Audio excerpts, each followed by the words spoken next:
அப்போ நமக்குள்ளே ஒரு குழப்பம் இருக்குன்னு வச்சுக்கோங்களேன். எல்லாருமே குழப்பவாதிகள் தான் பெரும்பாலான நேரத்தில். போகலாமா வேண்டாமா, ஒன்றை செய்யலாமா வேண்டாமா, முடியுமா முடியாதா, நடக்குமா நடக்காதா, கிடைக்குமா கிடைக்காது, இப்படிலாம் சொல்கிறோம் பார்த்தீங்களா. இப்போ என்னென்னா ஒரு டயலாக்னு சொல்லுவாங்க. அதை தெளிவாக முடிவு செஞ்சு நம்ம போகணும். அப்போ நம்ம குழம்பி இருக்கும் பொழுது நமக்கு யாராவது உதவி செய்யணும், தெளிவாக இருக்கிறவங்க உதவி செய்யணும். அவன் ஒரு குழப்பத்தில் இருந்தாலும் நம்மளை குழப்பி விட்டு போயிடுவான். நம்ம கூட படிக்கிறவன்ட்ட கேட்டால் அவன் என்ன சொல்லுவான், எனக்கும் தெரியலன்னு சொல்லுவோம். அப்போ இதுக்கு என்ன ஆனால் ஒரு பிஇ படிக்கிறதோ அல்லது எம்பிபிஎஸ் படித்து முடித்த நபர்கள்ட்ட கேட்கும்போது ஒரு ஐடியா கிடைக்கும். அப்போ நமக்கு உடம்பு சரியில்லை, டாக்டர்கிட்ட போகலாமா, நம்ம அப்புறமேட்டு போய்க்கலாம். கடைசி நேரத்தில் ரொம்ப சீரியஸ் ஆனதுக்கப்புறம் அங்கே வீட்டுக்கு போனால் அங்கே என்ன ஆகுது, பிரச்சனை பெருசாக. அப்புறம் சின்ன சின்ன விஷயங்களை நீங்கள் காலையில் எழுந்திருக்கிறீங்க, பல்லு விளக்கலாமா வேணாமா, சிலர் பாத்ரூம் போகலாமா வேணாமா, ஒவ்வொரு விஷயத்தையும் நீங்கள் ஆழமாக அமைதியாக உங்கள் மனதை கவனிக்கும் பொழுது, உங்கள் மனதை நீங்கள் புரிந்து கொள்ளும் பொழுது உங்கள் மனதை இயக்குவதற்கு உங்களுக்கு ஒரு வழி கிடைக்கும். எஸ்கே அஸ்ட்ரோ ஆன்மீக நேயர்களுக்கு என்னுடைய அன்பு வணக்கம். நாம் உங்களை மீண்டும் சந்திப்பதில் மகிழ்ச்சி கொள்கிறேன்.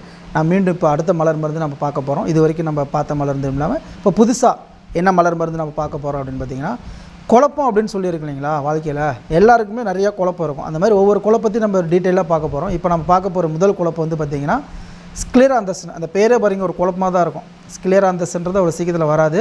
ஸோ டிஸ்கிரிப்ஷனில் நான் உங்கள் பேரை போடுறேன், அந்த மலர் மருந்தை போட சொல்கிறேன். கண்டிப்பாக ஏன்னா நீங்கள் அந்த ஸ்க்ளேராந்தஸ் உங்களை நோட் பண்ண முடியாது இல்லையா, அது ஒரு குழப்பமாக இருக்கும். அப்படின்றனால ஸ்க்ளேராந்தஸ் அப்படின்ற மலர் மருந்து நோட் பண்ணிக்கோங்க. தெரிஞ்சவங்க நோட் பண்ணிக்கோங்க, இல்லாதீங்க ஒரு பேப்பரில் எழுதி வச்சுக்கோங்க. இந்த வீடியோ பார்த்து உங்கள் நோட்ஸ் எழுதி வச்சுக்கோங்க. ஸ்க்ளேராந்தஸ் அப்படின்ற ஒரு குழப்பம் வந்து பார்த்திங்கன்னா வாழ்க்கையிலே நம்ம எல்லாருக்குமே பெரும்பாலான நேரத்தில் நம்ம குழப்பமாக தான் இருக்கிறோம். இந்த ஸ்க்ளேராந்தஸ் எப்படி இருப்பாங்க அப்படின்னா, பாசிட்டிவ் தன்மை நெகட்டிவ் தன்மை ஏற்கனவே சொல்லியிருக்கேன். இப்போ நம்ம நெகட்டிவ் தன்மை தான் பார்க்க போகிறோம். அதாவது மருந்தினுடைய எதிர்மறை தன்மையாளர்கள். நம்ம எதிர்மறை தன்மை நமக்குள்ளே இருக்கும் பொழுது, இந்த மருந்து எடுக்கும் பொழுது இந்த மருந்தினுடைய பாசிட்டிவ் தன்மைகளை போயிடும். அப்போ நமக்குள்ளே ஒரு குழப்பம் இருக்குன்னு வச்சுக்கோங்களேன். எல்லாருமே குழப்பவாதிகள் தான் பெரும்பாலான நேரத்தில். போகலாமா வேண்டாமா, ஒன்றை செய்யலாமா வேண்டாமா, முடியுமா முடியாதா, நடக்குமா நடக்காதா, கிடைக்குமா கிடைக்காது, இப்படிலாம் சொல்கிறோம் பார்த்தீங்களா. இப்போ என்னென்னா ஒரு டயலாக்னு சொல்லுவாங்க. அதாவது மதில் மேல் பூனை அப்படின்றாங்க, திஸ் ஆர் தட்டுன்றாங்க. ஸோ இந்த குழப்பம் நிறைய பேர்த்துக்கு இருக்குது. இந்த குழப்பம் இல்லாத மனிதர்களே பெரும்பாலும் இல்லைன்னு சொல்லலாம். அவ்வளோ பெரிய நடிகர் சூப்பர் ஸ்டார் ரஜினிகாந்த் சாருக்கே வந்து பார்த்திங்கன்னா அரசியலுக்கு வரலாமா வேண்டாமா அப்படின்ற ஒரு குழப்பம் இருந்துச்சு ரொம்ப நாட்களில். அப்போ இந்த குழப்பத்தில் நாமளும் நிறைய பேர் வாழ்ந்துட்டு தான் இருக்கோம். ஆனால் நம்ம சாதிச்சு எல்லாமே பண்ணிகிட்ருக்கோம். ஆனால் இந்த குழப்பம் நமக்குள்ளே ஏன் வருது, எதற்காக வருது, எப்படி வருதுன்னு பார்க்கணும். அப்போ ஒரு முடிவை எடுக்கக்கூடியதில் நம்ம குழப்பம் அடைஞ்சோம் அப்படின்னா நம்மளால் முடிவு எடுக்க முடியாது. இப்போ உதாரணத்துக்கு ஒரு +2 படிக்கிற பையன் ஒரு பிஇ படிக்கலாமா அல்லது எம்பிபிஎஸ் போகலாமான்ற ஒரு குழப்பம் ஏற்படும். நிச்சயமாக எல்லாருக்கும் ஏற்படும். +2 படிக்கிறதுக்கு முன்னாடி ஏற்பட்டுரும்.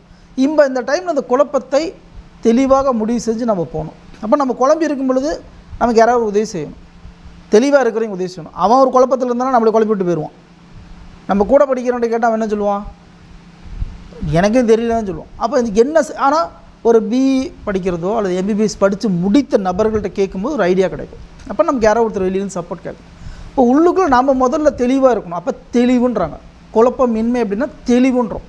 இப்போ இந்த ஸ்க்ளேராந்தஸ் அப்படின்ற மலர் மருந்து எடுக்கும்போது என்ன ஆகுனா தெளிவாக ஒரு முடிவு எடுப்பீங்க. இப்போ இந்த மருந்தில் இருக்கக்கூடிய இன்னொரு இக்கரைக்கு அக்கறை பச்சையாக தெரியும். பிஇ சேர்ந்துட்டிங்கன்னு வச்சோங்க, உதாரணத்துக்கு சேர்ந்துட்டிங்க. பிஇ படிச்சுட்டு இருக்கும்போது பேசாமல் நம்ம எம்பிபிஎஸ்ஸே படிச்சிருக்கலாம்னு தோணும். இந்த மருந்தினுடைய எதிர்மறை தன்மையால். பாசிட்டிவ் தன்மையாக என்ன பண்ணுவான், பிஇ படித்தா பிஇ போய்ட்டு அடுத்து எம்பிஏ படிப்பான், பிஹெச்டி படிப்பான், ஃபாரின் போய் செட்டில் ஆயிரும். எதிர்மறை தன்மையாளர்கள் இப்படி தோணும். அப்போ நமக்கு என்னென்னா ஒரு விஷயத்தை தேடி கிடைக்கிற வரைக்கும் இருக்கக்கூடிய ஆர்வம் கிடைத்த பின்பு போயிடும். கிடைக்க வரைக்கும் இருக்கக்கூடிய ஆர்வம் கிடைத்த பின்பு போயிடும். இது நம்ம சின்ன குழந்தையிலேருந்து ஏற்பட்டது. நம்ம சின்ன குழந்தையாக இருக்கும்போது கடைக்கு கூட்டிகிட்டு போவாங்க, நம்ம அப்பா அம்மா யாராவது கூட்டிகிட்டு போவாங்க. அப்போ நம்ம ஒரு பொருள் கேட்போம், அட்டமுடிச்சு கஷ்டப்பட்டு கேட்போம், வாங்கி கொடுப்பாங்க. வாங்கினதுக்கப்புறம் அந்த பொருளை என்ன பண்ணுவோம், எவ்வளோ நேரம் வச்சுருக்கோம் அந்த குழந்தை, நம்ம எவ்வளோ நேரம் வச்சுருந்துருப்போம். நம்மளாம் குழந்தையிலேருந்து வந்தவங்க தானே, திடீர்னு வானத்துலேருந்து குதிக்கல இல்லை. இப்போ கொஞ்ச நேரம் வச்சுருக்கும் பொழுது நமக்கு அந்த பொருள் மீது இருக்கக்கூடிய அந்த தேடி கிடச்ச அந்த பொருள் மீது இருக்கக்கூடிய ஆர்வம் போயிடுச்சு. நம்ம என்ன பண்ணுவோம், அந்த பொருளை தூக்கி போட்டுருவோம். அப்போ ஆசையாக கேட்டு வாங்கி கொஞ்ச நேரத்தில் பிறகு தூக்கி போட்டு கண்டுக்க மாட்டேன் பார்த்து. இப்படி பழக்கப்பட்டதுனால என்னன்னா, கல்யாணம் பண்ணி காதல் மேரேஜ் பண்ணலாமா அல்லது அரேஞ்ச் மேரேஜ் பண்ணலாமா, இந்த பையனை செலக்ட் பண்ணலாமா அந்த பையனை செலக்ட் பண்ணலாமா, இந்த பொண்ணை செலக்ட் பண்ணலாமா இந்த பொண்ணை செலக்ட் பண்ணலாமா. ஒரு கல்யாணத்துக்கு ஜாதகம் கொடுக்குறீங்க, பார்க்குறீங்க, எந்த பொண்ணை செலக்ட் பண்ணுறது, 2 பேர் திஸ் ஆர் துட் அப்படின்னா திஸ் ஆர் தட், இதுவா அதுவான்ற குழப்பம் இருந்தால் தான் இந்த மலர் மருந்து தேவைப்படும். நிறைய குழப்பம் இருக்குது. இப்போ தான் முதல் நிலை குழப்பம் பார்க்கலாம். காலையில் எந்திரிக்கும் போது எந்திரிக்கலாமா வேண்டாமா, பெட்டில் புரண்டு படுத்துட்டு பார்த்துறீங்களா, அப்போ என்ன சொல்கிறாங்க, ஒரு விஷயத்தை தள்ளி போடும் குணம், போஸ்ட்போன் நேச்சர் அப்படின்றாங்க. ஒரு விஷயத்தை தள்ளி போட்டுகிட்டே இருப்போம். எக்ஸாம் முன்னாடி பார்த்திங்கன்னா நிறைய பேர் எல்லோரும் நம்ம படித்து பண்ணாதானே என்ன பண்ணுவோம், கடைசி நேரத்தில் உழுந்து படித்து பாஸ் பண்ணுவோம். கடைசி நேரத்தை படிப்போம். நாளைக்கு எக்ஸாம்னா அப்புறமேட்டு பண்ணிக்கலாம். எந்த ஒரு விஷயத்தை நீங்கள் போஸ்ட்போன் பண்ணி போகிறீங்களோ, சோம்பேறித்தனத்தை நீக்குவதற்கான ஒரு மருந்து சொல்லலாம். அப்போ அந்த குழப்பத்தில் இருக்கிற செய்யலாமா வேண்டாமா, அப்புறமேட்டு செஞ்சுக்கலாம், அப்புறமேட்டு பார்த்துக்கலாம், இப்படி தள்ளி போடும்போது என்ன ஆகுதுன்னா உங்களுடைய நேரம், காலம், பணம் எல்லாம் விரயமாகுதுங்க. அந்த விரயத்தை தடுத்து நிறுத்தக்கூடிய மருந்துன்னு சொல்லுவோம். இப்போ காலையில் எந்திரிக்கணும் 6 மணிக்கு 5 மணிக்கு எந்திரிக்கணும். ஆனால் 6 மணிக்கு எந்திரிக்கலாம். நம்ம நிறைய பேருக்கு பாருங்கள், இன்னும் கொஞ்சம் பின்னாடி போய் பாருங்கள், தூக்கமே வராது, புரண்டு படுத்துட்டு போய் தூங்கலாமா வேண்டாமா, குழப்பம் எல்லாருக்குமே இருக்கும். இந்த குழப்பம் இல்லாத மனிதர்களே யாரும் கிடையாது. அந்த அளவு குறைவு. ஒருவேளை இந்த மாதிரியுடைய பாசிட்டிவ் தன்மையாளர்கள் எப்படி இருப்பாங்க, குழம்ப மாட்டாங்க, தெளிவாக தீர்க்கமாக முடிவெடுப்பாங்க. தெளிவாக முடிவெடுப்பாங்க. காலைல 6 மணிக்கு 6 மணிக்கு எந்திரிச்சிருவாங்க. பாசிட்டிவாக இருங்க. ஒரு வேலையை குயிக்காக செஞ்சு முடிச்சிடுவாங்க. நம்ம என்ன பண்ணுவோம், செய்யலாம் வேண்டாமா, சரி செஞ்சதுக்கப்புறம் இக்கரைக்கு அக்கறை பச்சையாக தெரியும். செஞ்சு முடிச்சதுக்கப்புறம் என்ன தோணும், பேசாமல் செய்யாமே இருந்திருக்கணும், வெளியில் போகலான்னு தோணும். வெளியில் போனதுக்கப்புறம் பேசாமல் வீட்டுக்குள்ளே வந்துடும். இப்போ இந்த குழப்பம் மனதினுடைய கன்ஃபியூஷன் சொல்கிறாங்க. இந்த கன்ஃபியூஷன் ஆஃப் மைண்ட் இருந்துச்சுன்னா உங்களால் இந்த குழப்பத்தில் இருந்தால் எதுவுமே பண்ண முடியாது.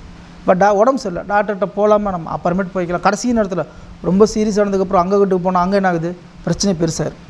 அப்புறம் சின்ன விஷயங்களை நீங்கள் காலையில் எழுந்திரிக்கிறீங்க, பல்லு விளக்கலாமா வேணாமா, சிலருக்கு பாத்ரூம் போகலாமா வேணாமா, ஒவ்வொரு விஷயத்தையும் நீங்கள் ஆழமாக அமைதியாக உங்கள் மனதை கவனிக்கும் பொழுது, உங்கள் மனதை நீங்கள் புரிந்து கொள்ளும் பொழுது, உங்கள் மனதை இயக்குவதற்கு உங்களுக்கு ஒரு வழி கிடைக்கும். இப்போ இந்த மாதிரி குழப்பம்லாம் இருந்தால் என்ன பண்ணலான்னா, இந்த மருந்துகள் தொடர்ந்து எடுக்கும் பொழுது நிச்சயமாக இந்த குழப்பத்திலேருந்து நீங்கள் வெளியே ஆரம்பிச்சு அப்போ தெளிவாக முடிவு எடுப்பீங்க. ஒரு குழந்தைய இருக்குது, ஸ்கூலுக்கு போக முடியல, ஸ்கூலுக்கு போக மாட்டேங்குது, போகலாமா வேண்டாமான்னு இருக்குது. எல்லா பிரச்சனைக்கும் இருக்கலாம். கல்யாணம் பண்ணலாமா வேண்டாமா, நீங்கள் எங்கே வேணால் எடுத்துக்கோங்க. அந்த விஷயம் எங்கே வேணாலும் இந்த குழப்பத்தை எடுத்துக்கலாம். சாப்பிட்லாமா வேண்டாமா, சிக்கன் சாப்பிட்லாமா, மட்டன் சாப்பிட்லாமா, அல்லது சாப்பிட்லாமா வேண்டாமா, இது மாதிரி இந்த குழப்பம் இல்லாமல் தெளிவாக. ஆனால் நம்மளால் குழம்பாமல் இருக்க முடியாது. நம்மளை எல்லாம் சுற்றி குழப்பம் வச்சுட்டு இருப்பாங்க.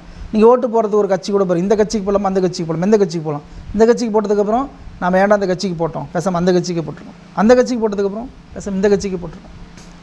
ஸோ இந்த மாதிரி நம்ம மாறிக்கொண்டே இருக்கக்கூடிய குணம் அப்படின்றது மனமும் மாறிக்கொண்டே இருக்கும். அப்படின்றதுனால தெளிவாக தீர்க்கமாக ஒரு விஷயத்தில் முடிவு எடுக்கணும் அப்படின்னா, அப்படி ஸ்டாண்டர்டாக ஸ்ட்ராங்கான ஒரு மைண்டு வேணும் அப்படின்னா, இந்த ஸ்க்ளெராசிஸ் அப்படின்ற மலர் மருந்து எடுக்கும் பொழுது உங்கள் மனமானது ஒரு ஸ்ட்ராங்காக நிற்கும். சரிங்களா? அடுத்த குழப்பத்தை பார்ப்போம்.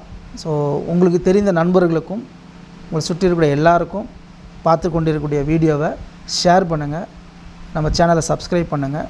நிச்சயமாக மலர் மருந்து பயன்படுத்தி நம்ம வாழ்க்கையில் ஒரு நல்ல நிலை அடைவோம். நன்றி, வணக்கம்.